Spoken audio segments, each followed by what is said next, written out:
Bienvenidos a Calamares a la Romana, donde la historia antigua cobra vida en cada programa.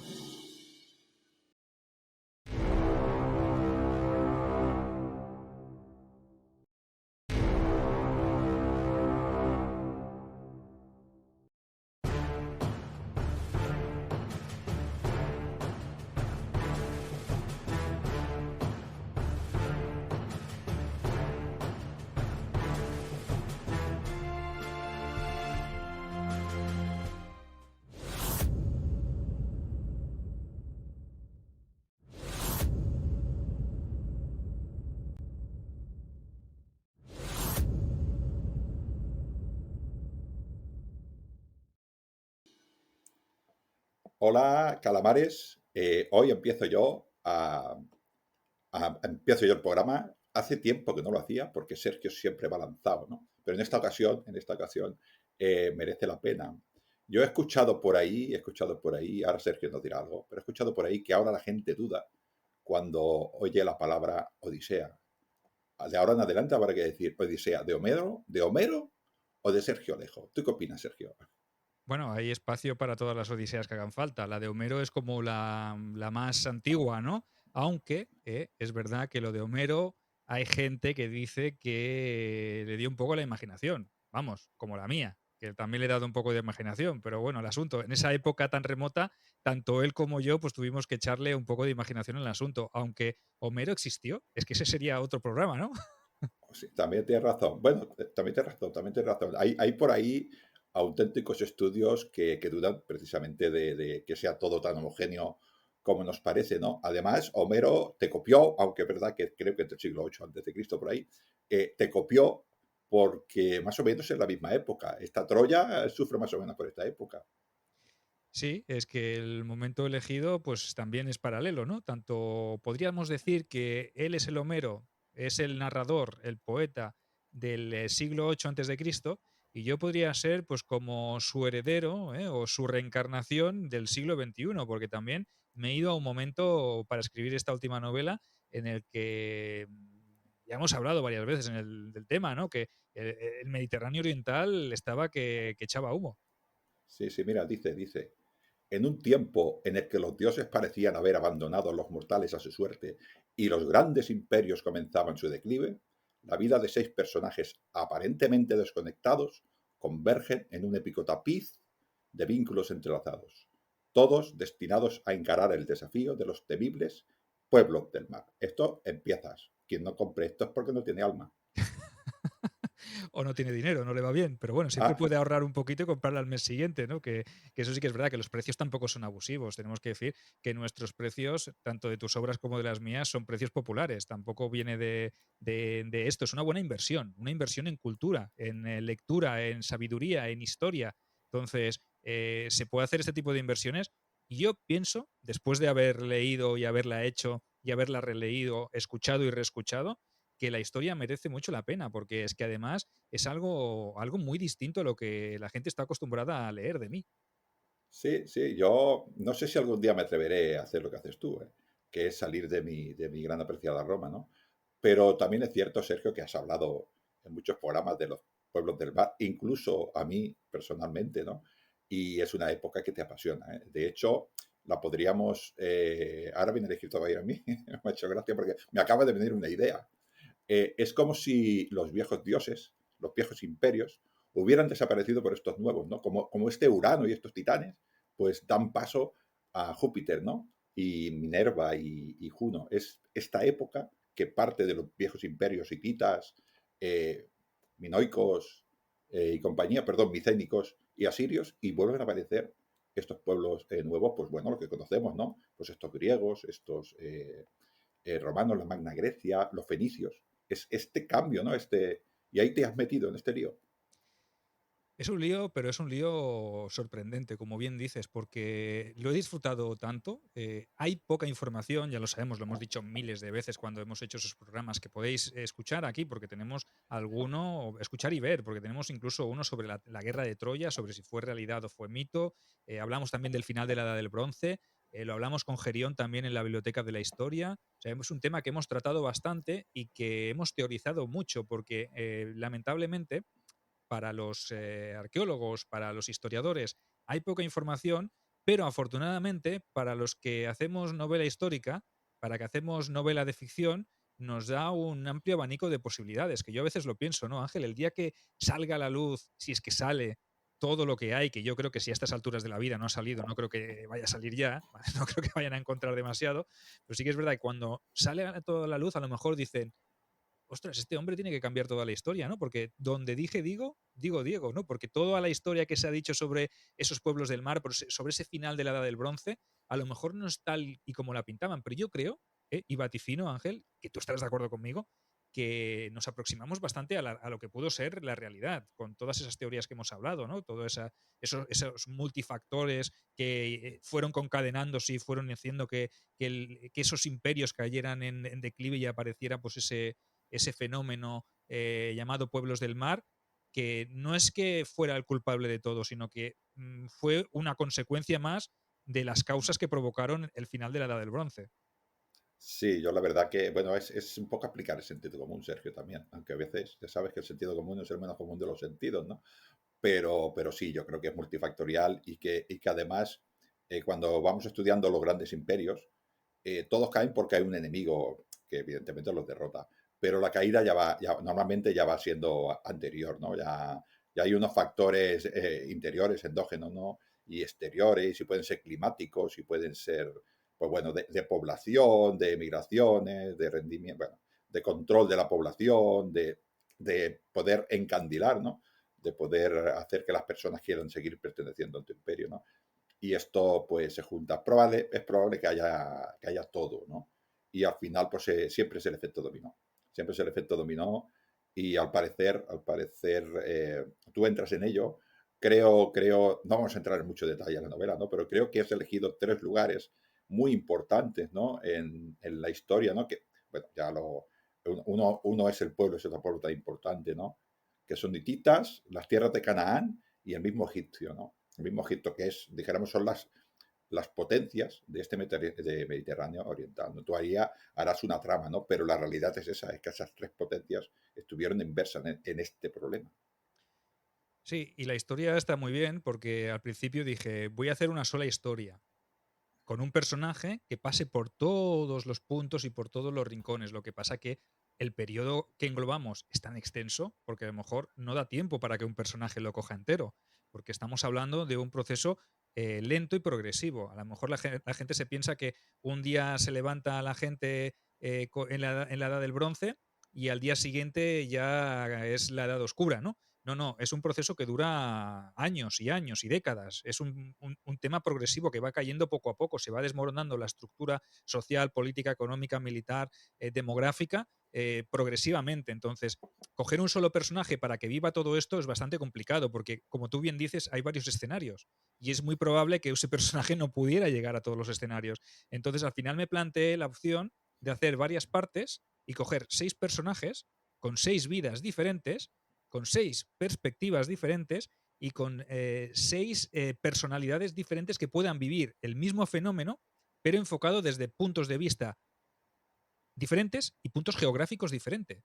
Y asistan a ese desmoronamiento paulatinamente y progresivamente, y que sus vidas, de una manera o de otra, se vayan entrelazando. Y son 6 historias de supervivencia, ni más ni menos, porque son momentos muy complicados y son momentos en los que los mundos en los que viven se desmoronan, se caen, se transforman y claro que hay gente que hace que se transformen, hay acciones humanas que hacen que se transformen, pero también hay acciones climáticas, hay acciones demográficas, hay decisiones políticas y militares. Entonces, cada personaje lo vive a su manera. Cada personaje vive la miseria, la desgracia y la transformación desde su prisma. Y además, esos personajes se van concadenando uno con otro. A lo mejor no te das cuenta hasta el final de la historia, pero como son 6 partes, verás cuando te leas el libro que dices, joder, es que este y este coinciden, pero coinciden con el otro también. O sea que temporalmente a lo mejor no coinciden, pero hay siempre algo de ese personaje que lo arrastra el otro personaje. Entonces, las historias van todas juntas y estamos o partimos desde la propia Micenas, nos vamos hasta Ugarit, nos metemos en el corazón del Imperio Hitita, llegamos incluso hasta las costas de la región de Luca, ¿vale? En la Capadocia, en la zona más occidental del Imperio Hitita, y asistiremos a cómo se va desmembrando desde dentro. Y luego, en contraposición, está la visión egipcia. Entonces, 6 personajes: Lisandro, el micénico; Aliyah, la ciudadana de Ugarit; Halunapi, el capitán de la guardia de Ugarit, que hace un viaje, un periplo por todo el Imperio Hitita, huyendo después de la destrucción de su ciudad. ¿Qué tenemos más? A Mensa, que es un oficial de carros del ejército de Ramsés III. Y luego está Jasón, que es un ajiyawa, ¿vale? Un arqueo, que forma parte de los pueblos del mar y que está relacionado estrechamente con el primer personaje, con Lisandro. Y al final, la perspectiva del único personaje real. Todos los demás son inventados, todos los que os he dicho. Pero es que luego aparece la perspectiva de Ramsés III, ¿vale? Que es el único personaje real que aparece en toda la trama, que obviamente pues yo le doy un poco mi prisma. Pero tú imagínate qué viaje. Es que se recorre todo el Mediterráneo oriental. Sí, sí. Además, yo que me gusta, aunque no sea mi época, dijéramos, de confort, ¿no? Estás planteando Egipto, que esto sí que es un imperio con una férrea poder del faraón que controla un territorio extenso, pero luego, sin embargo, Ugarit son ciudades-estado. Bueno, fortalezas-estado que vertebran territorios, ¿no? El reino hitita, si bien está hecho de ciudades, también tiene un poder central muy poderoso, ¿no? Y luego los micénicos son otra vez ciudades, estado, palacios, estado, como le quieras llamar. Así que además la visión del territorio, la vertebración del territorio también son diferentes, con lo cual no pueden caer igual. Evidentemente están presionadas por los mismos fenómenos, ¿no? Pero su caída es diferente, ¿no? Porque probablemente, yo no voy a desvelar nada del libro, lo digo por otros programas que hemos hablado, probablemente los micénicos se mataron ellos mismos buscando recursos, ¿no? Esto en Egipto no podía ser. Claro, cada civilización, cada imperio, cada ciudad-estado, cada reino tiene sus propias circunstancias y es esclavo de su propia caída, ¿no? Porque realmente las circunstancias que provocan esa caída son diferentes, aunque en el fondo todas son las mismas, pero se enfocan desde un prisma diferente. Y lo que es más importante aquí en la novela, que es lo que a mí más me ha gustado, no es la caída global de un imperio, sino que es la historia personal de cada uno de los protagonistas de esta trama, ¿no? Son 6 historias con 6 visiones diferentes y con 6 tipos de emociones y 6 vivencias, porque cada uno lo vive a su manera. Pero yo estoy convencido de que a lo mejor no he coincidido con nada que hubiese ocurrido realmente que quede registrado, pero es muy probable que los 6 personajes que yo explico cuál es su vida, cuál es su visión, o cuál es su sensación, cómo lo viven, eh, coincidan con miles de historias de miles de personas que vivieron en ese momento y que le pudieron ser de ese tipo, porque yo he tratado de empatizar, de ponerme en su lugar y que con las circunstancias del escenario que me rodea, ¿cómo lo habría vivido yo? Entonces, yo pienso que desde los ojos de una mujer que vive en Ugarit y es ciudadana libre, desde el refugiado micénico que se echa a la mar porque no tiene otra manera de sobrevivir, hasta el capitán de la guardia que ve como su ciudad ha sido erradicada y busca una esperanza en un viaje junto a su rey, junto a Hammurabi II, que aún cree que todo puede restablecerse. Y él, que le acompaña en un viaje sin rumbo, sin final, con un destino incierto, él sabe desde el principio que eso es imposible, que es una utopía, pero la lealtad y en el fondo un rayo de esperanza le dice que, ¿y si mi rey tiene razón? Entonces, Sí.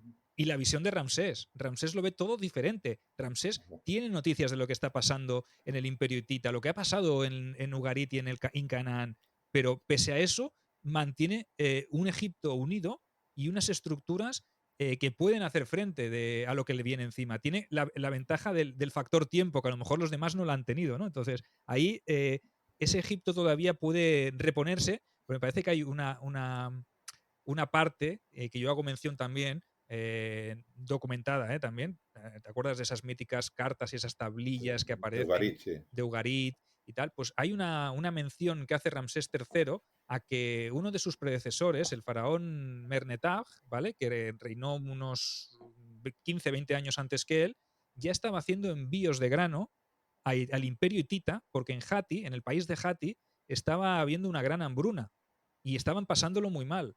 Entonces, ya estaba pasando eso en tiempos de dos antecesores, de dos predecesores de Ramsés III. Entonces, en tiempos de Ramsés III, es que ya no hay noticias del país de Hatti. Algo está pasando, ¿no? Él tiene la ventaja de que aún no han llegado allí y él puede sobreponerse y puede prepararse, Mm, que estos los demás no lo han tenido o no han sido capaces de verlo. Pero, Bueno, y tiene el Nilo, Sergio, y tiene el claro, Nilo, sí, sí, sí, que, sí. que pasaba casualmente por mitad de Egipto, ¿no? Que esto, una fuente de agua tan potente como el Nilo en un Mediterráneo, que por ejemplo, una de las causas podría ser un cambio climático, como por ejemplo bajas precipitaciones, ¿no? Y tener sequía severa, pues eso, Egipto, si el Nilo baja la mitad de capacidad, sigue siendo un pedazo de río que, vamos, es imposible de parar, ¿no? A mí me ha gustado mucho esta imagen de que has dicho de que, bueno, en este caso, un señor micénico sale con su barco a un poquitín pues, a conquistar su futuro, ¿no? Esto es lo que hacían todos los pueblos griegos cuando hacían una colonia. Es exactamente lo mismo. Igual, el germen de esta manera de proceder de estos pueblos es este. Sí, correcto. Y son circunstancias muy difíciles la que empujan a un hombre que no es marinero y que no tiene nada de contacto con el mar a tenerse que lanzar a una aventura de supervivencia, porque la tierra, su tierra, ya no le ofrece ninguna posibilidad. Entonces, tiene que plantearse un nuevo estilo de vida que en otras circunstancias jamás se lo hubiera planteado. Entonces, son historias de supervivencia por eso, porque hacen que los personajes tengan que tomar decisiones que seguramente no tomarían si todo fuera normal y siguiera su curso, pero se tienen que adaptar también a los tiempos. Entonces, son historias emotivas, por eso no va a haber intrigas políticas, no va a haber, voy a decir guerras, sí, pero sí que las hay guerras, hay batallas y hay todo, ¿no? Pero no es desde el prisma de la conquista por anexionar provincias o la derrota de los cántabros o la renovatio imperii, ¿no? Esas historias que está acostumbrada la gente a leer de mí, ¿no? Sino las batallas son también forman parte de este contexto de supervivencia, ¿no? Unos por conseguir y otros por defender lo que tienen, ¿no? Entonces, realmente es esto lo que hay. No, es un estilo diferente. Yo me he tirado a la piscina un poco, pero creo que la gente le va a gustar, porque yo cuando me lo he leído y me lo he releído he pensado, jolín, esta faceta también es interesante, ¿no? Historias de cualquiera, no de personajes súper conocidos, ¿no? Entonces, historias de cualquiera que podía haber estado en una circunstancia tan adversa como la que les tocó vivir a esa pobre gente, ¿no? Porque al final son eso, ¿no? Pobre gente que le tocó vivir en un momento súper, súper complejo. Esto es, Sergio, todas las migraciones de todas las épocas. O sea, cuando un ser humano abandona su tierra es porque al menos cree, puede ser que sea así o puede que no, pero cree que su tierra no puede mantenerlo y lo que hace es ir a buscar el futuro, ¿no? Y a veces cuando va a buscar el futuro, pues encuentras una tierra pues que es más fácil de conseguir, ¿no? Pero otras veces te encuentras con un imperio que te tapa y allí te quedas en la frontera muerto, sin ninguna otra opción, ¿no? Y esto ha pasado toda la historia y esto ha pasado a la inmensa mayoría de los seres humanos, con lo cual es fácil empatizar con una persona que tiene unos hijos y tiene una familia, ve que su tierra no le da y tiene que ir a buscar y se junta con otros cuantos y sabe que en la época antigua, sabe que va a tener que utilizar la violencia porque nadie lo va a querer recibir. Va a ser siempre enemigo, siempre, por muy buena fe que tenga, yo vengo aquí a trabajar, a aportar, no, tú vienes a quitarnos nuestros recursos, ¿no? Y esto es lo que relatas y yo creo que eso es empático, cualquier persona puede entenderlo. Me decía el otro día Miquel Carramenñana, que le envié el libro para hacer la entrevista a lo largo de esta semana o la que viene, un poquito una presentación de la novela. Me decía, sí, me lo he empezado a leer y qué mal cuerpo. Y es que empieza de una manera, digo, bueno, pues te digo que tal como empieza, acaba, y tal como empieza, se desarrolla. O sea, Claro. realmente son historias jodidas, son historias duras. No es gloria y historias bellas y grandes tramas de honor. No, no, aquí no hay eso. Realmente, el que quiera leer esta novela va a encontrar un registro nuevo, pero realmente es la cruda realidad de unos tiempos muy, muy complejos y muy difíciles para la gente que los tuvo que vivir. Hoy en día no estaríamos preparados para afrontar una situación de crisis como esta. No somos lo suficientemente, ¿cómo diría? No estamos lo suficientemente preparados como para enfrentarnos a situaciones como estas. Sí, pero si te se presenta, Sergio, ¿qué vamos a hacer, no? Ya. Hablando de Miquel, es un gran, quiero decir que es uno de los mejores feedbacks que te puede llegar de una novela. O sea, que una persona la lea y le afecte emocionalmente, ¿no? ¿Sabes? Eso que tú has pensado, Sergio, lo has pensado, lo has articulado, lo has puesto en un texto de una manera coherente y la otra persona lo lee y se indigna, se enfada o está afectado. Eso es el mejor feedback que puede tener un escritor, para eso lo hacemos. Sí, sí, le puse ayer un fragmento también a mi mujer y tal como empezó la primera historia de Lisandro, me dice, uff, pero qué mal rollo, qué mal cuerpo, ¿no? Vaya historia. Y le puse el principio de la historia de Jalilla y dice, joder, ¿cómo va esto, no? ¿Cómo sigue? Y le puse la primera parte, nada, un fragmento de la historia del capitán Jalunapi, que es el hermano de Jalilla, ¿Eh? en Ugarit, y cuando empieza dice, pues la cosa no mejora, ¿eh? Digo, no, no, es que no No, mejora no, ni va a no, mejorar. Es que no hay un no, atisbo de esperanza en toda la novela. Hay esperanza, pero es muy mínima, ¿no? Y es una esperanza de sobrevivir simplemente, y cada uno pues busca lo que tiene que buscar, ¿no? Y por eso no es una historia muy difícil y es una historia dura, que yo a veces cuando la escribía decía, uff, qué mal cuerpo se me pone tener que explicar estas historias, pero es la cruda realidad, la en la cruda cruda realidad. realidad, ¿no? Además, pensando en un hombre o en una mujer de esta época, que veía la religión en todo, no solamente caía a su imperio, sino que caían sus dioses, es que estaba totalmente desamparado, o sea, a qué se acogía, qué podía hacer, o sea, porque bueno, oye, pierde la fe y dice, bueno, porque los dioses quieran, no, no, es que ni dioses, debe ser una desesperación total, claro, escribir eso, Sergio, no es fácil, ¿eh? Menos mal que tú ya llevas unos 7 millones de libros, creo, y, y ya algo de experiencia tienes en eso, ¿no? Pero mola, a mí, a ver si, a mí me han dicho alguna vez en algún personaje también esto, ¿no? Y esto nos mola mucho, ¿no? Eh, el título, por qué Odisea y no? Odisea de bronce y hierro, yo lo veo enseguida, ¿no? Pero se eligen por algo, ¿no? Por llamar, por Sí, a ver, la Odisea, si te acuerdas tú, después de la guerra de Troya hay una sí, Odisea que viene desde la parte oriental del Mediterráneo hacia la parte más occidental. Es ese viaje de sí, retorno de Odiseo, ¿no? Ese sí, viaje por regresar a casa. Aquí, en cambio, también es una Odisea, pero al revés. La sí, Odisea empieza en Grecia y se dirige hacia Oriente, hacia las tierras del Levante, ¿no?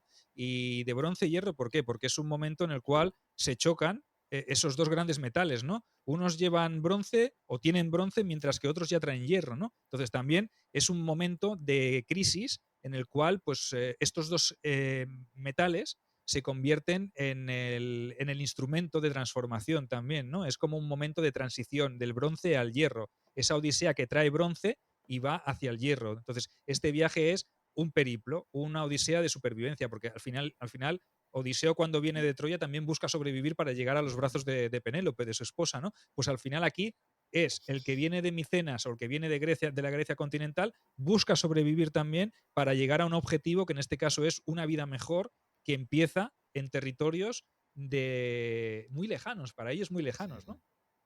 sí, sí, además desconocidos. Yo me quiero imaginar, no sé si es el tema de tu libro y si lo fuere es pura casualidad.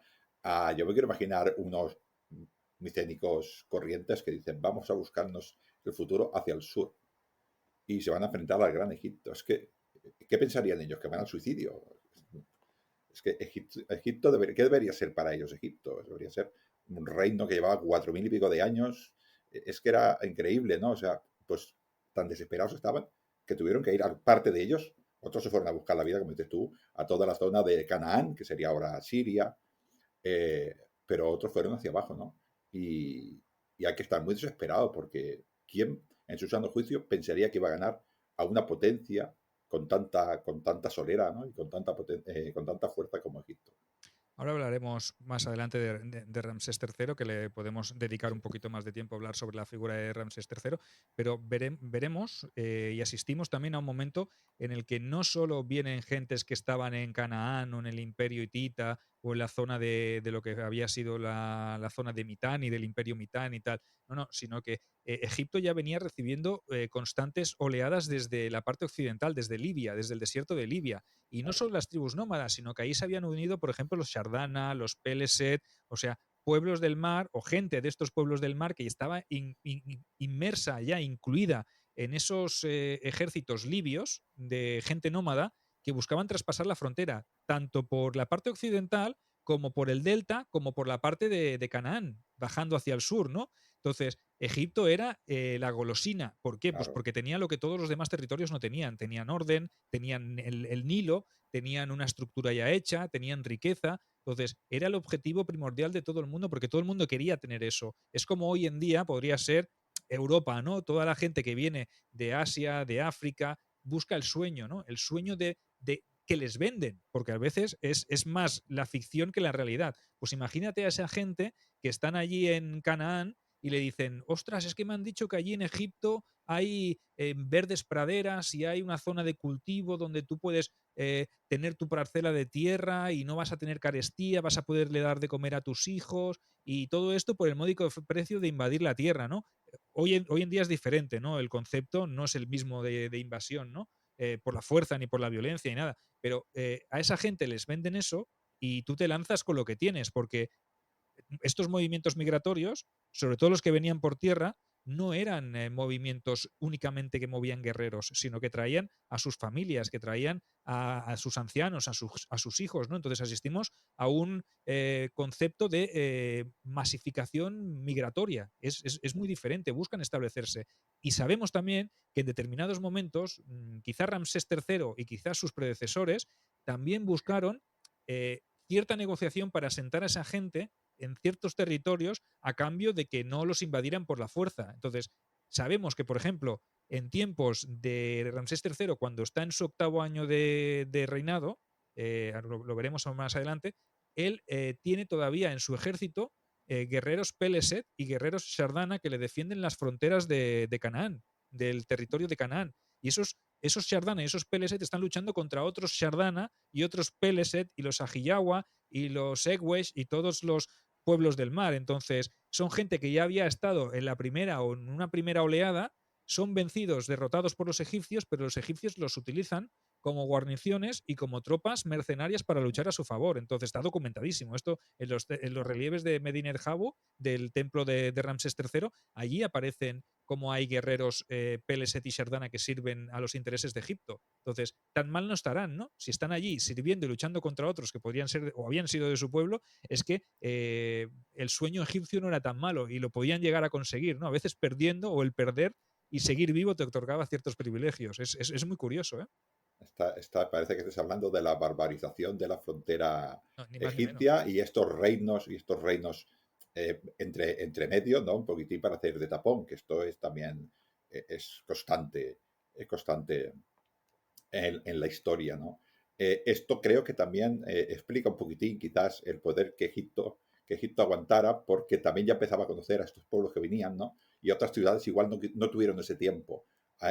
Porque esto estamos hablando de Ramsés, pero ya has hablado de que 2 o 3 perdón, emperadores anteriores ya pedían ayuda a los hititas, con lo cual los egipcios ya empezaban a olerse. Probablemente ya había pueblos que iban a por ellos, pero claro, una ciudad como Ugarit o ciudades de alrededor con 200, 300, 400 hombres les hacías mucho daño, porque eran ciudades relativamente pequeñas, y Egipto necesitabas miles de hombres para poderles hacer cosquillas, ¿no? Y todo esto Egipto seguramente lo fue viendo, ¿no? Empezó estas tácticas de los nuevos enemigos, y yo creo que ahí Ramsés, ahora hablaremos de Ramsés, ahí se puede un poquitín aprovechar. De todas maneras, vamos a decir de Ramsés que quizás es un poco exagerado, ya es difícil creerse, ¿no? Es un poco como Suetonio, ¿no? Es un poco creerse lo que dice. Sí, realmente, pues como lo había sido Ramsés II en Kadesh, ¿no? También cuando hablábamos Sí, contra los hititas unos 100 años antes, ¿no? Pero sí que es verdad que la propaganda buscaba eso, ¿no? Los faraones, grandes propagandistas, y si el rey hitita Suppiluliuma II, que fue el último rey hitita documentado, el que tuvo que sufrir todo esto, hubiese tenido tiempo para hacer su propaganda, pues a lo mejor también intentara hacerlo así. De hecho, está documentado que este Suppiluliuma II pese a tener todas las adversidades que hicieron caer al imperio hitita, porque las tuvo a los asirios por el este, tuvo a los gasgas, pueblos montañeses por el norte, tuvo a los Luca y a los Ajiyawa y todos por las costas occidentales de su gran imperio, y tuvo incluso una revuelta interna, ¿vale? Una revuelta fíjate. interna, una guerra civil, por parte de una dinastía o de una parte, una facción que no le aceptaba a él como el monarca, el gran emperador, el gran rey de Hatti, sino que tenían sus propios derechos sobre el trono. Entonces, si tú juntas todo esto, más una gran sequía, una carestía, una hambruna y tantos frentes que defender, pues es normal que el imperio hitita cayera. Pues este Suppiluliuma II, pese a los tiempos complejos que le tocó vivir, también hizo su propia propaganda, y cuando se descubrieron esas tablillas en el siglo XIX y siglo XX de nuestra era, pues lo que pasó es que ahí constaba que había derrotado a sus enemigos y que había esclavizado a gente de no sé dónde, de no sé cuánto. Pero bueno, al final el imperio hitita acabó cayendo. O sea que la propaganda estaba ahí. Imagínate Ramsés III, que sobrevivió toda la propaganda que pudo hacer y Sí, más, ¿no? Porque realmente, luego lo hablaremos, pero sus sucesores tuvieron que comerse todo lo que dejó, ¿no? Que al final puede ser que esa victoria o esa gran victoria sobre los pueblos del mar no fuera más que un momento, un triunfo temporal, porque había mucha gente allí y sus sucesores sí que tuvieron que enfrentarse también a esos problemas, ¿no? Lo que pasa que depende de cómo expliques tú la historia, ¿no? sí, sí. Hombre, yo es que ya sabes que existe entre nosotros esta broma, cuando decimos un poco una cosa exagerada, nos marcamos un Ramsés tercero, ¿no? Siempre nos hacemos esta broma, ¿no? Eh, esto es también muy constante en la historia, que los reyes exageran sus victorias, incluso algunos, no solamente una derrota sin mucha importancia para el reino, sino una derrota totalmente crucial para el reino, y viven en palacio 2 años sabiendo que ya han caído y siguen engañando al pueblo, ¿no? Esto pasó en el mismo Egipto, ahora que me acuerdo, pasó un año en el mismo Egipto, ¿no? Que seguían viviendo allí como si no hubiera pasado nada, y Augusto venía con las legiones, ¿no? A controlar Egipto, ¿no? Es muy constante, ¿no? Pero bueno, este hombre sí que es cierto que Egipto fue el único imperio que no cayó en esa oscura nube, ¿no? Que tenemos ese silencio del siglo XII hasta el 8 o 9, ¿no? Que parece que envuelve todos los pueblos del Mediterráneo, y luego aparecen pues las grandes culturas, ¿no? Que tenemos después. Para mí la gran amada Roma, pues bueno, todos los fenicios, cartagineses, griegos, jónicos, bueno, toda la nueva cultura mediterránea, ¿no? Pues bueno, si quieres, nos ponemos un poquitín en este Ramsés. Este hombre creo que es del imperio nuevo de Egipto, que le llaman, ¿no? Que son las dinastías que todo el mundo conoce, ¿no? La 18, la 19 y la 20, son estas tres. Todo el mundo conoce a Kenatón, todo el mundo conoce a Tutankamón, como no lo vamos a conocer, a Ramsés II, que yo creo que este sí que es un emperador como los dioses mandan, los egipcios también. Pero nos vamos a esta dinastía, esta última dinastía que coincide con esto, ¿no? Y este hombre, bueno, hay un hombre llamado, los nombres de Egipto, Sednat, o por ahí, que es su padre, que es el primer hombre de esta dinastía, ¿no? Que evidentemente, como siempre, nace de haberse cargado a la anterior, ¿no? Y aquí aparece este hombre en Ramsés III, y como dices tú, se encuentra en un Egipto que probablemente a él le hablarían de ese Ramsés II, de esa grandeza. Egipto es el Nilo, el faraón es Egipto, somos grandiosos, pero eso ya no era así. Y este hombre lo que tiene que hacer es planificar, pues como mínimo que existo. Yo creo que vendría algo así como decir, yo tengo que hacer que Egipto aguante. Esta sería su visión, porque ya lo vería venir. Correcto. Yo, antes de entrar en Ramsés, que ya has hecho una buena introducción, quería recordar a todos nuestros oyentes y videoyentes que tenemos algo entre manos también para este mes de agosto, que no sé si tanto hablar de Egipto y de los pueblos del mar, se nos olvida también la gran ciudad eterna, la gran Roma, ¿no? Y tenemos un mega viaje que lo tenemos aún en Liza, ¿no? Tenemos ahí todavía abiertas las inscripciones para que os unáis a este gran viaje con Grupeando Tour. O sea que me han dicho, un pajarito por ahí, espero que no sea obra de Ramsés III y su propaganda, pero me han dicho que si os apuntáis antes de final de abril, 150 euros de descuento en el viaje. Sí, O sí. sea que, Eso me ha dicho, no, nosotros no tenemos ningún Ramsés III, nosotros tenemos un Ramsés II. Este sí que mola, este sí que hizo grande Egipto, ¿no? Estamos hablando de un descuento de 150 euros, creo que el viaje queda por 1.300 enterico, y estamos hablando que es los días de residencia, los aviones, puerto, Ostia Antica, el puerto de Ostia, el Coliseo, entradas de todos los museos también, el Arapaquis, con nosotros verán lo de la Roma más oscura, el Circo Máximo también. Iremos, nos vendrá a visitar un grupo de recreación de la Sexta Victrix, alucinante, con esas lóricas segmentatas, ¿no? El Palacio Valentini, el Mercado de Trajano, ya que estamos allí, ¿no?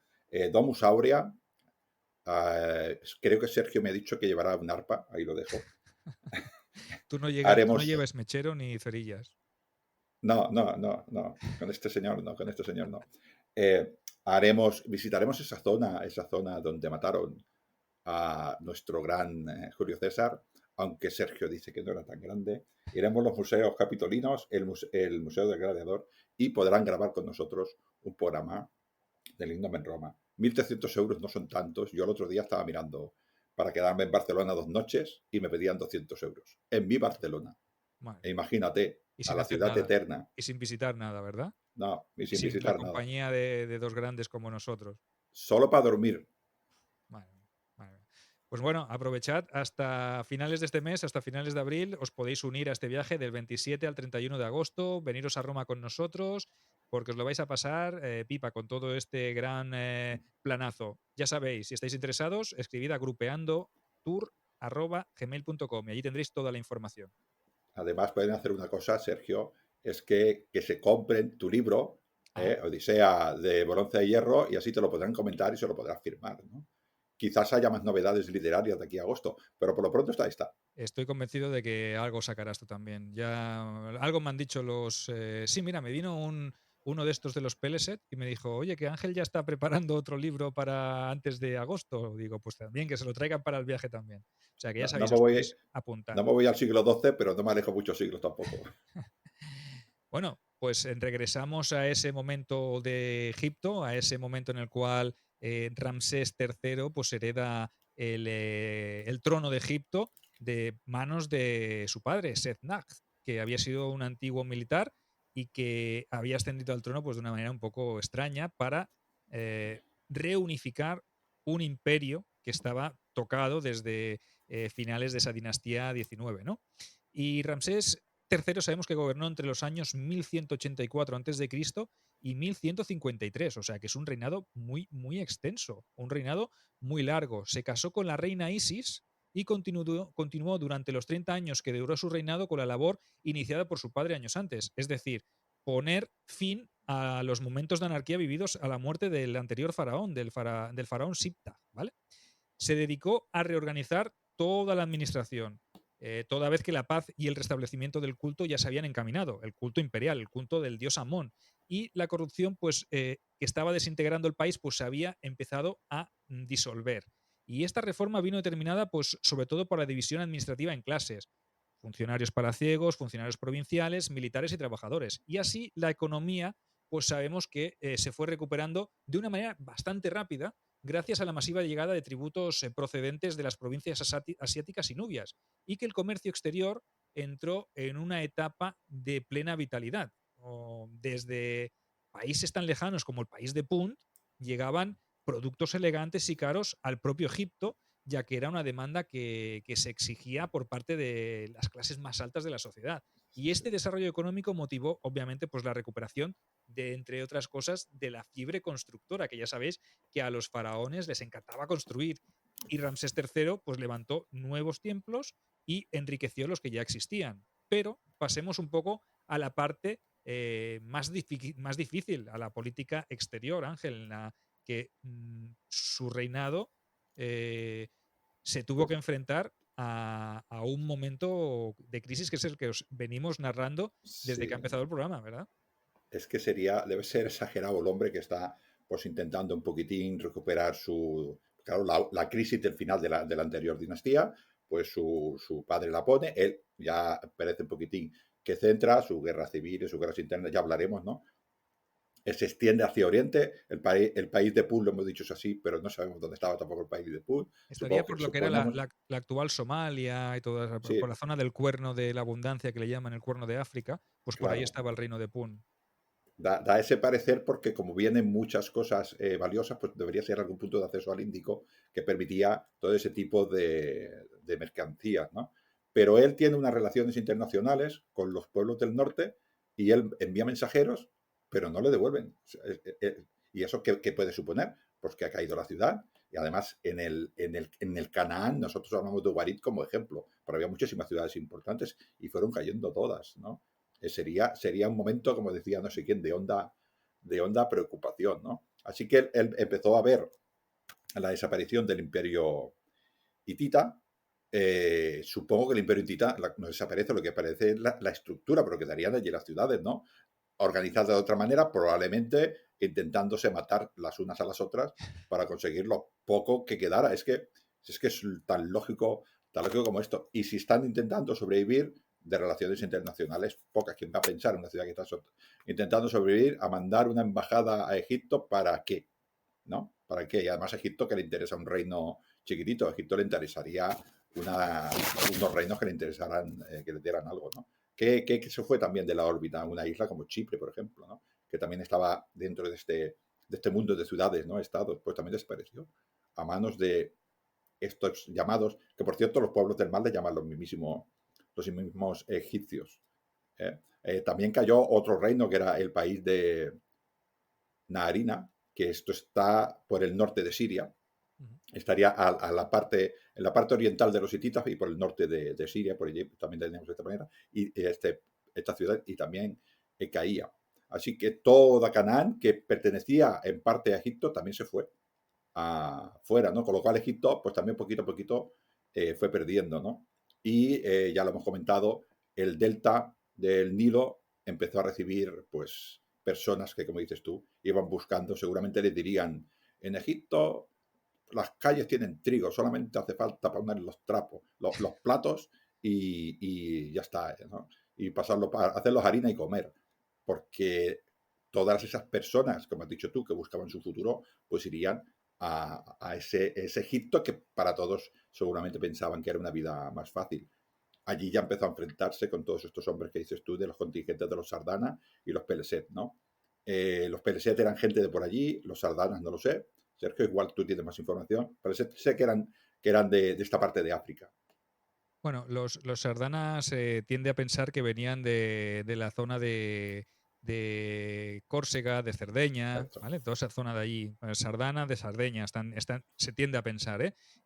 Los Peleset podrían estar identificados con los antiguos filisteos, ¿vale? Con los filisteos de la zona de Canaán, o sea, la gente que después de la desestructuración de Canaán, pues no tuvieron otra Sí, cosa que hacer que unirse a lo que había, ¿no? Y sobrevivir claro. también, y de irse hacia el sur. Entonces, un poquito es esto, ¿no? Y en el quinto año de reinado de Ramsés III se tuvo que enfrentar a una coalición de pueblos libios, o sea, las tribus nómadas de la parte occidental de Egipto, ¿vale? A los que se unieron pues estos Sardana y estos Peleset. Y en el año octavo de reinado de Ramsés, este mismo se tuvo que ir hacia Asia a hacer frente a otra acometida por tierra que eran de los pueblos del mar. Y dicen las fuentes, evidentemente lo dice él, que se produjo una doble batalla, una terrestre en la que el faraón en persona luchó contra una gran masa de gentes que querían invadir su país, y otra batalla naval en la desembocadura del Nilo, donde fue aniquilada la flota enemiga. Y estos enemigos pues también eran gentes de los pueblos del mar. Fue una suerte que en ambas batallas Egipto saliera vencedor, o al menos eso es lo que esculpió el faraón en las paredes del templo de Medinet Habu, ¿no? Tuvo suerte porque realmente fue un momento complicado. Y más teniendo en cuenta que esta gente acababa de arrasar Pero, o eran los responsables de que, en cierta manera, la zona del Canaán, la zona del claro. Imperio Hitita, Chipre, como bien has dicho, hubiese caído un poco en la anarquía y en el desorden, Igual, incluso había perdido esas relaciones internacionales, ¿no? Entonces, cuando se da cuenta a Ramsés III que le viene tanto por tierra como por mar una flota y un contingente masivo, porque es lo que define él, ¿no? Que no es solo un grupo de guerreros, sino que es un movimiento migratorio complejo, donde vienen miles y miles de personas con sus familias. Entonces, él moviliza su poderoso ejército, que por suerte lo tiene todo disponible, y no es como el Imperio Hitita, que tenía que hacer frente a infinidad de amenazas. Pues él lo que hace es dirigir a su flota hacia el Nilo y a su ejército por tierra hacia la zona de Canaán, ¿no? A lo que es el país de Yahi, como le llamaban los egipcios a esa zona de Canaán, ¿vale? Pues allí se lleva al ejército terrestre, derrota a ese ejército invasor, y además luego, paralelamente, si no paralelamente, un poquito después, se produce la batalla del Delta del Nilo, esa famosa batalla del Delta del Nilo en el año 8, en el octavo año del gobierno de Ramsés III. Y ya había tenido que hacer eh, frente a una invasión en el año 5. O sea, que imaginaos, es casi uno detrás de otra. Y sus predecesores ya habían tenido que enfrentarse también a los libios. Mernetab, por ejemplo, lo tuvo que hacer en su momento también, en el año 1207, y estamos en el 1280 o así, o 79. Imaginaos, eh, em, perdón, 1179. Entonces, estamos en un momento que casi cada 5 o 10 años se produce un intento de invasión. Son momentos muy complicados, pero Egipto está bien estructurado, bien organizado y tiene un ejército numeroso, bien entrenado e incluso con contingentes de esos guerreros a los que ha derrotado previamente. O sea, que se sabe nutrir Sí. de lo que va dejando por el camino, ¿no? Es que Egipto, como hemos dicho, en aquella época era el imperio. Los demás eran ciudades-estados más o menos potentes, ¿no? Con una organización guapa. Yo me refería en cuanto a los Ardana, que los peresetes son de allí. O sea, estamos hablando de la ciudad de Canaán, ¿no? O de Filisteos. Pero es que los otros son sardanas. Estamos hablando del otro lado del Mediterráneo. Estamos hablando del Mediterráneo occidental. Y algo también pasaba, que se tuvieron que ir también hacia abajo. O sea, la crisis es enorme. No sé qué datos tendría el faraón, ¿no? Pero para que se unan todos estos pueblos, ¿no? Y como dices tú, es una lucha constante. Yo creo que esto quizás fue lo que le hizo a este emperador poder un poquitín resistir. Porque claro, cada año se va enfrentando y supongo que las técnicas las va aprendiendo. Pues sí, la retirada de estos pueblos del mar, posiblemente derrotados, pero yo pienso que no vencidos del todo, animaría a Ramsés III a retomar la colonización asiática, emprendida por sus antecesores, y Siria fue recuperada en parte, tomando, dice él, 4 ciudades fortificadas, llegando incluso hasta ciertas regiones del Éufrates, me parece a mí Qué demasiado ambicioso, exagerado. un exagerado, pero bueno. Pero sabemos que la alegría de la victoria duraría poco, ya que algunos años después las tierras de Canaán se perderían definitivamente. O sea que realmente eso nos indica que los pueblos del mar no habían sido tan derrotados como él pretendía hacer ver con sus registros y con sus Sí, relieves, ¿no? No habían sido tan claras, o quedó inconcluso, o simplemente sirvió para frenar el avance de esas gentes de una manera temporal. Y esa frontera oriental, pues obviamente no iba a ser el único quebradero de cabeza, ya que de nuevo, en la frontera occidental, los pueblos libios se reorganizaron y en el 11º año de su reinado, imaginaos, en el quinto, en el octavo y en el 11º, una poderosa horda de guerreros, deseosos de asentarse en el territorio egipcio, avanzó de nuevo hacia Memphis. Ángel, otra vez. O sea que tan otra. clara no estaría la cosa. No, es que creo que es un fallo de concepto o de Ramsés o de las personas que nos explican la historia. No existen los pueblos del mar. No hay una organización central que sean los pueblos del mar. Entonces tú lo que ganaste fue pues, a una movilización que se dirigía hacia tu país y luego detrás de esta iba otra, porque si la gente no encontraba futuro, pues tenía que ir. Esto me parece que es sencillo. Probablemente lo pararía. Tenía un ejército muy potente. Sus egipcios irían hacia arriba, conquistarían, pero claro, cuando se retira el ejército, cómo vertebra el territorio, si van a venir otra vez cantidades ingentes de personas, ¿no? Y eso fue lo que le sucedió, ¿no? Cuando quiere descansar un poquitín, el enemigo, pues a la izquierda, vista desde Egipto, ¿no? Y luego, claro, ¿qué pasa, Sergio, cuando los ejércitos no están donde tienen que estar? Pues cuando los ejércitos no están donde tienen que estar, pues que nos aparece un levantisco en el territorio interior. Es que esto está muy visto. Y intentan aprovecharse, un usurpador intenta aprovecharse, pues de que evidentemente el ejército ¿dónde está? Pues intentando salvar a Egipto. Pues ellos quieren pues, ser los faraones, ¿no? Y pues evidentemente se levantan, supongo que serían algún tipo de familias que tenían más poder con las anteriores dinastías y sencillamente intentaron aprovechar este poder. Así que fíjate tú que tiene este hombre que intentar parar a los pueblos, o llámalo, a todas estas invasiones de los pueblos del mar, y también se enfrenta a este levantamiento de que has hablado antes, interior, ¿no? Pues el hombre, oye, es capaz de hacer crecer Egipto, vertebrarlo y cargarse a esta gente también, ¿no? O sea que no sé si es muy exagerado, pero algo bien hizo. Correcto, son éxito tras éxito. Derrota de nuevo a esta gente en el 11º año.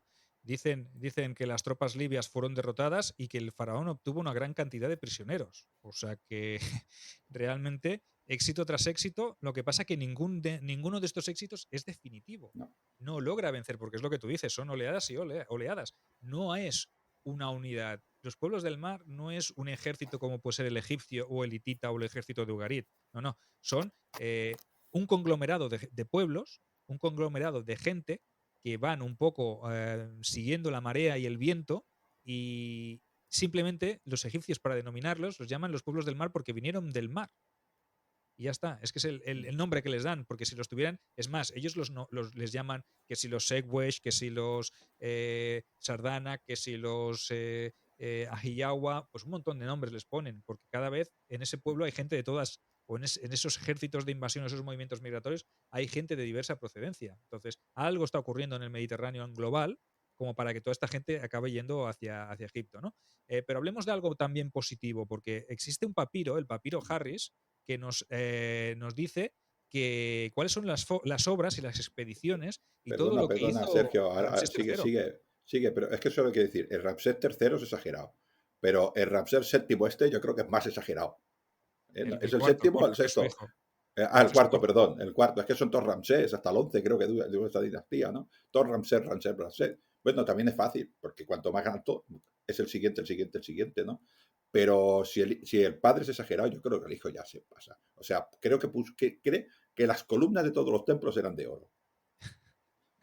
Sí, dijo Ramsés IV en esta crónica, en este papiro Harris, donde narraba las grandes hazañas, gestas y donativos que hizo su padre, pues decía que las estatuas de oro y las construcciones monumentales en varios templos de Egipto, por ejemplo en Pi Ramsés, que era la nueva capital de Egipto, Heliópolis, Memphis, Atribis, Hermópolis, Tis, Ábidos, Coptos y otras ciudades en Nubia y Siria eran todas hechas o donadas o construidas por su padre, por Ramsés III, ¿no? Y el documento también hablaba de que el rey Ramsés III organizó una especial expedición comercial a la tierra de Pun, al país de Pun, de donde ordenó extraer cobre de las minas de Tima, ¿vale? Además, Ramsés construyó el templo de Jonsu, de uno de los dioses, el dios Jonsu o Honsu, que para mí este Jonsu no te suena de algo, no tiene alguna similitud con algún dios indigete del panteón romano. ¿No hay un dios de la agricultura, de la fertilidad? Pues cambias y Consu es un dios ¿No? de la agricultura, sí. Sí, sí. No, lo digo ahí porque a mí me llamó la atención y yo creo que este dios tiene alguna similitud también Claro, con... puede ser similitud, claro. Nosotros no sabemos de etimología, igual es casual, ¿no? Pero sí que suena así. Pues además de esto, construyó un templo en honor de este dios en Karnak, sobre la base de un templo más antiguo del faraón Amenhotep III, y completó pues su templo en Medinet Habu, alrededor de su 12º año de reinado. Y se decoraron los muros del templo este de Medinet Habu, pues como ya sabéis, con las escenas de sus batallas navales y terrestres contra los pueblos del mar. Vamos, imagino que echándole un poco de ficción al relato para que pareciera pues más épico, ¿no? Esto veo a Augusto hablando de César. Es que es exactamente lo mismo. Fue a la Galia y mató a 25 millones de galos. A ver, 25 millones de galos. Mató a muchos galos, pero 25 millones te has pasado. Pues esto igual. Hizo un montón de templos, ¿no? Porque luego las construcciones que se le ponen a Ramsés III, en Luxor, en Karnak, grandes fortificaciones para defender Egipto, ¿no? O sea, es demasiado grande. Yo creo que lo quieren intentar comparar, que yo creo que sí, que es grande a Ramsés II. Yo creo que no tienen nada que ver, son dinastías diferentes, aunque tienen el mismo nombre, ¿no? Y es un poquitín, hacer grande al predecesor, porque si mi predecesor es grande, yo también soy grande, ¿no? Yo creo que es más esto, eso no quita que, bueno, vamos a centrarnos un poco si quieres. Yo siempre lo hago de broma, pero Ramsés III fue el único que fue, como mínimo, a echar un poquitín, de parar un poco o dar la patada para adelante para intentar que los pueblos del mar no se cargaran su civilización, ¿no? Las demás cayeron todas, ¿no? Y pues Egipto, con muchísimas dificultades, sobrevivió y en parte es por Ramsés III. Correcto, no hay que quitarle mérito al hombre y obviamente pues los egipcios, ya sabéis que los faraones egipcios eran expertos en construir y a medida que más construían, más propaganda hacían y eso era lo que buscaban, pues precisamente la grandeza, ¿no? Pero si por algo se caracteriza el reinado de Ramsés III es por algo bastante inusual, Sí, algo bastante novedoso que no había ocurrido en ningún momento de la historia y que está documentado también en este sí, papiro sí. Harris que ya a mí me llama Con lo cual, muchísimo la atención, ¿no? las victorias tan victorias no parecen, ¿no? Pero hay cosas más mundanas, ¿no? Más Sí. humanas y no tan épicas, ¿no? Y que para ser algo que en parte es negativo, también es curioso que quede recogido y es una información muy bien traída a cuento porque nos arroja algo de luz para pensar que en los tiempos de Ramsés III también se produjeron huelgas de constructores. O sea que eso es impresionante, ¿no? Es uno de los episodios más curiosos de su reinado, ¿no? Cuando esa comunidad obrera de las tumbas reales, lo que hoy es el yacimiento de Deir el Medina, eh, tuvo a buen puerto desarrollar ni más ni menos que 3 huelgas. 3 huelgas que fueron las primeras que estaban documentadas en la historia de la humanidad y algunas Sí, de las cuales se recogen en el papiro o en un papiro que yo he dicho el de Harris, no, el de Harris era el anterior. Es el papiro de Turín, que se encuentra hoy conservado en el Museo Egipcio. O sea que, exagerado. impresionante. Sí, sí, sí. Estaban allí haciéndole su tumba del Valle de los Reyes, creo que era la 11. Ellos allí haciendo su tumba y, a ver, tío, te estamos haciendo la tumba, tratándonos bien al menos. Pues no, hombre, pues no. Los pobrecitos estaban cobrando, igual hay que indicar un poco a los oyentes de que estamos hablando del siglo XIII, en este caso, y que 13-12, y que no había dinero. Se pagaba a la gente en especia, o sea, en comida. Lo que pedían era comer. O sea, creo que la primera llevaban sin comer, no sé si era ya, bueno, sin comer, sin recibir comida, igual a 20 y pico de días. Y ellos tenían que seguir trabajando, ¿no? Hombre, tío, páganos bien. La huelga era para que les pagaran la comida. Exagerado. Con lo cual, lo que estamos diciendo, estamos haciendo templos de oro y no tengo para darle de comer a mis trabajadores. Y yo por eso lo dedico lo de la publicidad. O sí tenían dinero, perdón, Ah, comida. Lo que pasa que el intermediario, el gobernador de Tebas, de turno, ah. hacía que esa comida no llegara a quien tenía que llegar y se la quedaba a él. Y la repartía como quería o la vendía al precio que quería o la intercambiaba por lo que él quisiera. Entonces, sí que es verdad que a lo mejor cuando el faraón se dio cuenta de que eso estaba ocurriendo, sí que intentó poner solución al asunto. Pero 4 meses después, parece ser que el conflicto volvió a estar presente y la entrega de alimentos se demoró de nuevo, esta vez 18 días, y los obreros se vieron obligados de nuevo a reclamar lo que era suyo. Pero en este caso recibieron partidas insuficientes y por esta razón volvieron a interrumpir el trabajo, se dirigieron al templo de Ramsés III en Medinet Habu, donde presentaron sus quejas exigiendo al propio rey que fuera informado y proclamando lo siguiente, que lo tenemos literal, en el papiro lo recogen, decían: tenemos hambre, han pasado 18 días de este mes, hemos venido aquí empujados por el hambre y por la sed, no tenemos vestidos, ni aceite, ni pescado, ni legumbres. Escriban esto al faraón, nuestro buen señor, y al visir, nuestro jefe. ¡Que nos den nuestro sustento! Sí, sí, Imagínatelo ahí, es todos con una las cosa. proclamas. ¡Queremos comer! Si no hay trigo, no hay tumba. Si no hay trigo, no hay tumba. Pues es así, ¿no? Dice, el guión es tan bueno que has hecho, me hace gracia porque dice que los sacerdotes tuvieron que soportar duras negociaciones y huelgas intermitentes. No sabemos cómo acabó la cosa, pero empezaron a desaparecer cosas de las tumbas. O sea, empezaron a robar tumbas. Yo creo que sí sabemos cómo acabó la cosa. Mal, mal. A partir de entonces, supongo que ya empezaron a decir los faraones, vamos a esconder las cosas porque no tratamos bien a nuestros obreros y estos sí que conocen los laberintos. Así que no acabó bien la cosa. Primera huelga con Ramsés III, el Todopoderoso. No sería tanto. Joder con la patronal, ¿eh? Sí, sí, de siempre igual. Dura la patronal. Aquí Siempre aparecieron igual. los primeros protosindicatos, ¿no? Los protosindicatos de Es obreros, ¿eh? Empezaron ahí a robar de las pirámides como diciendo, lo que no nos que, pagan nos lo cobramos en especias nosotros. que no me acuerdo, creo que fue Manuel Peinado, ¿no? Nuestro etrusco, que dijo que la historia rima, ¿no? Y esto es exactamente lo mismo que pasaba con la nona y los pretores de la nona. Es que es lo mismo para presionar, seguramente era algo para intentar presionar al faraón, ¿no? Este hombre, no sabemos qué le pasaría al pseudo prefecto de estos alimentos, pero el faraón lo dejaría fino. Oye, y otro episodio peculiar, es que esto me llamó mucho la atención cuando me lo leía, incluso me leí un artículo de la revista muy interesante, Historia, que hablaba sobre esto, porque yo puse, a ver qué cosas tiene ese reinado de Ramsés III que sean tan peculiares, ¿no? Porque tiene que haber algo, aparte de la huelga, aparte de las guerras, aparte de la construcción de fortificaciones, de fortificar templos, de poner todas las columnas de oro en todos los malditos Sí, templos de Egipto. Tiene que haber algo también que sea llamativo de este Ramsés III, y es que hasta en el momento de su muerte hubo polémica. O sí, sea que realmente la muerte del faraón está envuelta en un hálito de sí. conspiración, de intriga, que se podría hacer una novela precisamente de este momento, que quién sabe, a lo mejor me la apunto, tomo nota, pero seguramente alguien ya haya escrito sobre la Sí, muerte de Ramsés III y todo lo que ocurrió alrededor de, sí, porque era un abuelete ya cuando murió, y tenía sí, ya, vamos, que le quedaban sí, ya 2 sí. telediarios, que si lo hubiesen dejado morir tampoco hubiese pasado demasiado tiempo, si hubiesen ahorrado todo esto. Sí, pero a algunos se les pasaba el arroz, ya querían mandar, ¿no? Aquí en el guión has puesto, dice, como todo buen rey que se precie, también tuvo conspiraciones.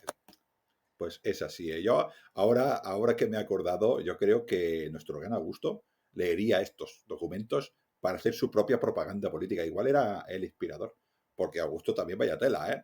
Así que, pues sí, esta muerte es complicada, es muy difícil de... Bueno, yo creo que aplicando la lógica se puede averiguar más o menos cómo cayó, pero claro, si el que manda es el asesino, para que me entiendas, no va a decir que lo ha matado. Ahora, ¿no? Dirá que lo ha matado otro, ¿o qué? ¿No? Claro. Es normal esto, ¿no?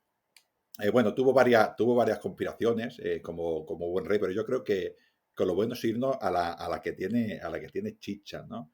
Esta señora, la reina Isis y Set, ¿no? Parece ser que venía de Oriente también, ¿no? Oriente, sabes que a los reinos mediterráneos se ve que no nos va muy bien porque piensan las cosas de otra manera, ¿no? Y tenía allí un heredero, ¿no? Que fue su hijo, Ramsés IV, ¿no?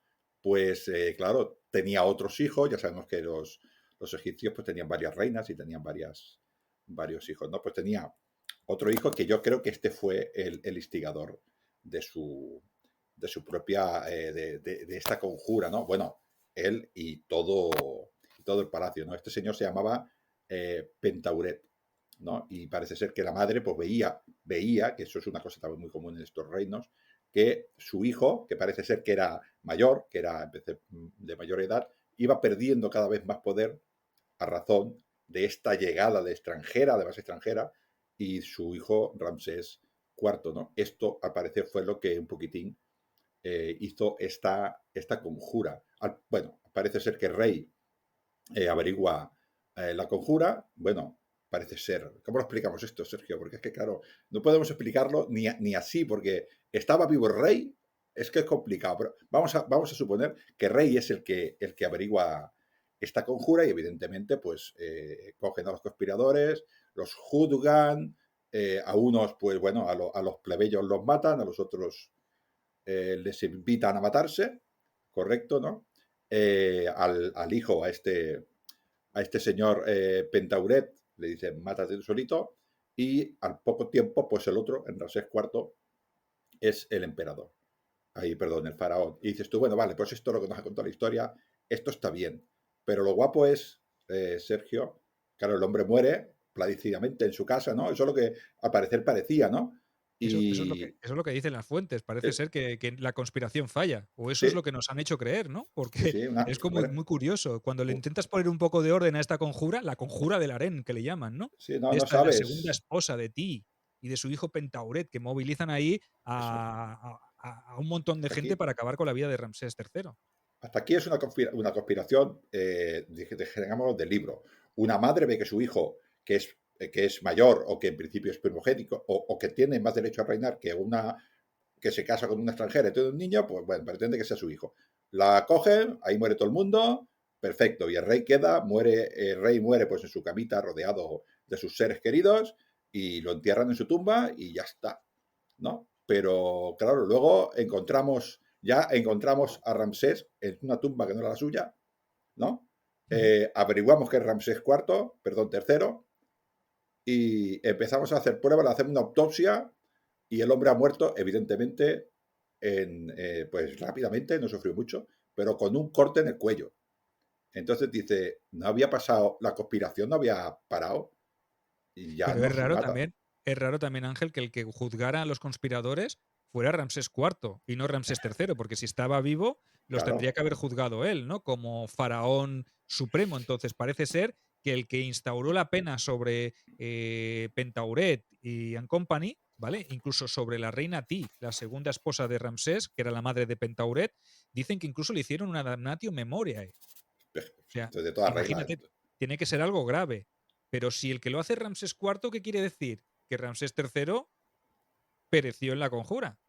O si más no, quedó incapacitado de alguna manera Y cuando encuentran la momia de Ramsés III en el sitio donde no tocaba y le hacen un tag de estos y ven, después de hacer un análisis de la momificación y ven que tiene un tajo en el cuello de 7 centímetros de profundidad, dicen, ¿y Y si sí, y sí. resulta que este hombre murió durante la conjura? La conjura sí que fue un éxito, pero fue Ramsés IV el que se anticipó, se alzó con el trono y con el poder y juzgó a toda esta gente para sacársela de en medio. ¿Y si fue Ramsés IV el que mató a su padre? Es que Ah, también puede haber aquí y sí, una y cantidad sí. de teorías, pero ¿Y es qué, brutal esto, ¿no? y qué me dices de de esa otra momia que encuentran justo junto a Ramsés IV, que parece ser que tiene línea de sangre, como no tenemos a la madre, pues no lo podemos saber 100%, ¿no? Pero que tiene línea de sangre con Ramsés III y que dicen que pudiera ser el Pentauset este que lo mató allí. O sea, el asesino y el faraón en la misma tumba y el que juzga es Ramsés IV, ¿no? A mí esto es una interpretación libre, no se sabe realmente, ¿no? Pero sí que huele a eso, ¿no? A mí me huele que el que hizo la conspiración desde Ramsés IV le cortó el cuello a su padre y le echó la culpa a estos, porque lo que te he dicho, ¿no? Es muy difícil decir, yo he llegado al poder matando a mi padre. Es mucho más fácil decir, todos estos conspiradores mataron a mi padre y yo lo que he hecho, pues es evidentemente, pues un poquitín darle honor, ¿no? Juzgar a los que lo han matado, ¿no? Pero esto se precipita un poquitín cuando abre la tumba y cuando averiguan que le han cortado el cuello. Entonces dicen, no, es que no cuadra lo que nos ha contado la historia con esto la policía, ¿no? La autopsia nos dice, ha sido un suicidio. Y dicen, ya, pero si tiene 25 balazos, no puede ser un suicidio. Pues esto le pasa lo mismo. Claro, que de ahí la duda, ¿no? La cuestión es esa, que Ramsés III evidentemente murió de una forma muy violenta, que fue víctima de un complot y que estoy convencido yo que no llegó a ver ni quién fue su sucesor, ni qué ocurrió con todos aquellos que estuvieron implicados de manera directa o indirecta en su propio asesinato. Y que sí, que gracias a esos papiros que hemos mencionado, a esos papiros que atestiguan toda esta información, pues sabemos que el desenlace para unos cuantos en el complot fue ser apresado, juzgado y condenado. Y que después el hijo, Pentauret, uno de los instigadores, fue enterrado junto al faraón, en una posición inferior, que era como se momificaba o como se enterraba a los traidores. Y bueno, eh, aunque Ramsés IV fuera hijo suyo y de la reina Isis, que era la primera esposa, aunque fuera extranjera, evidentemente, pues esto lo que hizo es que dio por concluida la situación. Y además, el propio Ramsés IV prefirió cerrar el asunto y Y, dedicarse a su coronación y declaró una amnistía general, pero tampoco consiguió detener lo que ya se cernía sobre Egipto. sí, Y es que a partir de Ramsés IV, la situación cambia. Todo lo que había conseguido su padre en el reinado anterior, durante su gobierno, todo lo que había heredado de su propio padre, todo lo que había conseguido poner en orden, parece que se viene abajo, ¿no? Esa expansión hacia la parte asiática, esa fortificación de la zona de Canaán, cae en el olvido y a partir del reinado de Ramsés IV no es comparable a Ramsés III. Entonces, a medida que la marca Ramsés pasa de número a número, sí, va la cosa peor. va peor. Sí, sí, estamos a 3 días a lo que se conoce el tercer periodo intermedio, ¿no? Que ya lo último de Egipto, ¿no? Egipto se empieza a atomizar, se empiezan a ver reinos, sigue siendo evidentemente un imperio poderoso, pero ya empieza, cambia todo, la política del faraón ya no es tan discutible, ya empieza a haber pues algunos reinos locales muy poderosos, ¿no? Especie de satrapías, no quiero compararlo exactamente, pero ya el poder central ya empieza a desaparecer, la nobleza de cada zona ya ve el mundo de una manera diferente, ¿no?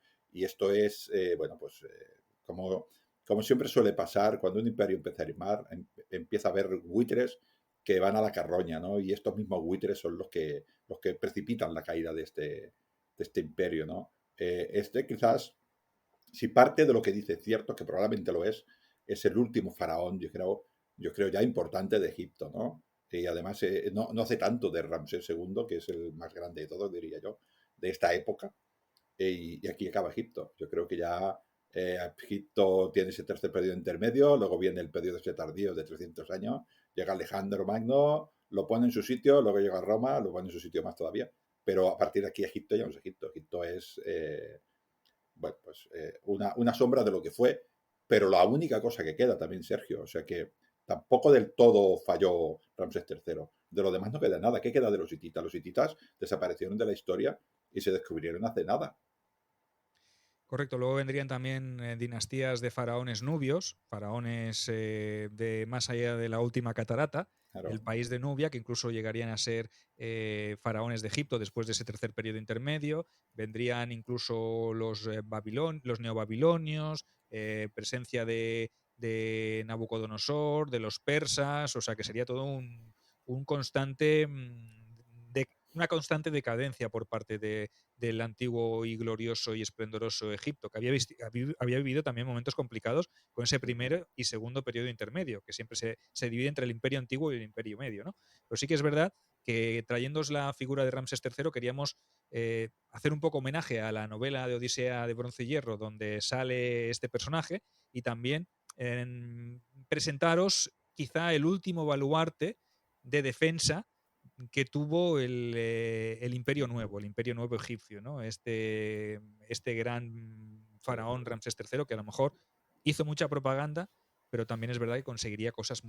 muy importantes y embellecería Egipto, intentaría reconducir la situación, haría que el comercio floreciera de nuevo, después de un periodo también crítico, en ese final de la dinastía 19 a la 20, tanto su padre como él. Su padre pues gobernó solo 2 años, no tuvo tiempo de hacer demasiada cosa, pero Ramsés III se comportó en su largo y longevo reinado como un buen gobernante, ¿no? Y las causas de su muerte pues las queríamos comentar porque son curiosas, que un gran faraón acabe así, pero es que con cortes tan grandes, con tantas esposas y tantos hijos, pues es normal que siempre haya alguno que quede despechado, ¿verdad? Sí, entra dentro de la lógica. La conspiración en faraones, en cualquier reino del mundo, es esta, ¿no? Yo creo que es el último emperador, perdón, el último faraón grande, y quizás también sería conveniente un poquitín avisar o advertir a los usuarios, o al menos informarles de que Egipto, perdón, Egipto, Grecia, la cultura griega bebe mucho también de Egipto. No, no es una cultura que sale como si fuera una espora, ¿no? Bebe mucho de Egipto también. O sea que parte de la cultura griega se la debemos a este contacto con este Egipto ya en decadencia, pero que sigue siendo grande porque es lo único que aguanta, ¿no? Así que hay muchas similitudes en este nacimiento de estas nuevas civilizaciones, ¿no? Así que este siendo el último gran faraón, nos permite también esta unión del nacimiento de esta muerte de esta civilización al nacimiento de las nuevas civilizaciones de Mediterráneo. Bueno, esperamos que os haya gustado el programa de hoy. Programa doble, programa de presentación de mi última novela, Odisea de Hierro y Bronce, de Bronce y Hierro. Primero el bronce, luego el hierro. Odisea de Bronce y Hierro, que podéis encontrar, como ya sabéis, en Amazon. Publico y autopublico exclusivamente con Amazon, no lo vais a encontrar en librerías. Tiene su parte buena y su parte mala. La podéis encontrar a cualquier hora, en cualquier punto, y no tenéis que pedirlo, porque siempre que queráis un ejemplar, tanto sea en digital como en papel, os lo descargáis, os lo pedís, que os llegará a casa en un periquete. Y la otra parte, que era la de hablaros sobre uno de los personajes que salen en esta novela, que es ni más ni menos que el gran faraón Ramsés III, el segundo de la dinastía 20, de la 20ª dinastía del Imperio, iba a decir Imperio Nuevo, no, pero las contamos todas desde el principio, de la historia de Egipto, del Egipto faraónico. Entonces, esperamos que os haya gustado y yo qué más decir, que se acerca el día del libro, que se acerca el día de San Jordi aquí en Cataluña y que si todavía no habéis elegido un libro que comprar, Odisea de Bronce y Hierro creo que puede ser una Sí, buena candidata. sí, sí. Cuando digan Odisea, que digan que es la tuya. Sí, Porque no igual vayas se a van a comprar todo lo confundir de y es de Homero, ese otro, ¿cómo se llama ese otro hombre? que Homero no cobra regalías ya. Homero, esto.